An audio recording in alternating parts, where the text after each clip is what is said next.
မိဘကျေးဇူးကိုဘယ်တော့မှမမေ့ပါနဲ့မိဘဆိုတာကိုယ့်ဘဝကိုအရင်ခံပြီးအသက်သွေးချွေးတွေနဲ့ရေလောင်းထားတဲ့ကျေးဇူးရှင်တွေပါသူတို့ရဲ့မေတ္တာကမိုးကောင်းကင်လိုကျယ်ပြန့်နေ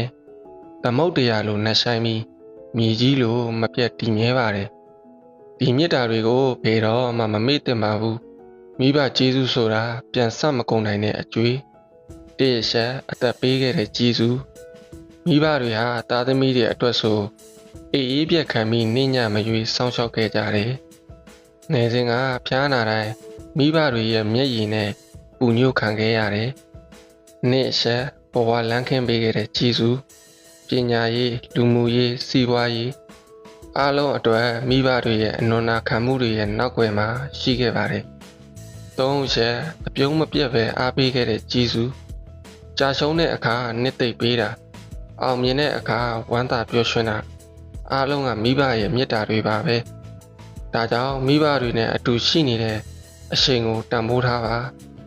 မိဘတွေရှိနေသေးတော့ကျေးဇူးဆက်ပါဆိုတဲ့စကားအတိုင်းသူတို့နဲ့အတူအရှိန်ကုန်ဆုံးပါမိဘတွေအိုမဲလာတဲ့အခါ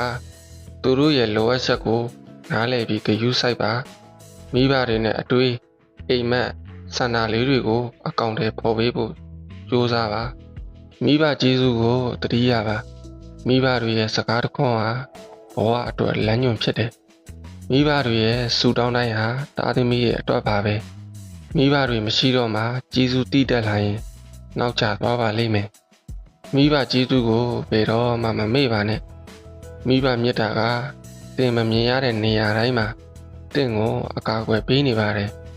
ဒါကြောင့်မိဘတွေရှိနေသေးတော့မိဘကိုရှစ်ကြောင်းကျေးဇူးတင်ကြောင်းပြောပါနှွေးထွေးတဲ့အချိန်လေးတွေကိုအတူတူဖန်တီးပါမိဘကျေးဇူးဆိုတာဘဝတစ်လျှောက်လုံးဆက်မကုန်နိုင်တဲ့အရာပါ